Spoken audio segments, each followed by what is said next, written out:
મારે જે બનાવ બન્યો હતો ત્યારબાદ 2 દિવસે મેં માયાભાઈને ફોન કરેલો કે તમારા દીકરાએ જે મારી સાથે મારવાનું સાજિશ રચી છે, તમારા છોકરાએ મારા હાથ પગ તોડી નાખ્યા છે, એવી મેં માયાભાઈને એટલા માટે મેં ફોન કર્યો હતો. પછી જ્યારે માયાભાઈ મારો ફોન નહોતો ઉપાડ્યો, પછી માયાભાઈનો મારામાં ફોન આવ્યો હતો. માયાભાઈનો મારામાં ફોન એટલે મેં એને વાત કરી કે તમારા છોકરાએ આવું મારી રોડે કર્યું છે. ત્યારે મને માયાભાઈ એવું કીધું કે ભાઈ હું બહાર છું, આવી જાઉં એટલે જે કાંઈ મેટર રહેશે આપણે પતાવી દઈશું.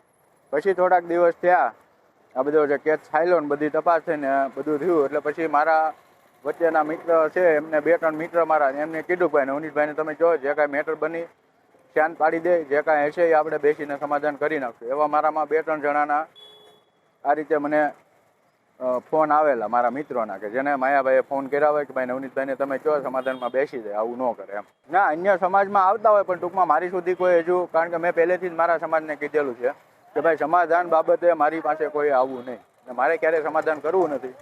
એનું કારણ કે એક આ દાખલો બેસે આ બાબતનો કે ભાઈ આ તો મારી સાથે ઘટના બની છે, અન્ય કોઈ સાથે ન બને ને એને કાયદાનું ભાન થાય એટલા માટે મારે સમાધાન કરવું નથી. જે કાયદા કાનૂન રીતે મારે લડવી પડશે હું લડીશ. એ જે મહાસંમેલન છે એ અમે જે જયરા જાહેર પકડાનો એ પહેલાંનું નક્કી થયેલું હતું અમારે.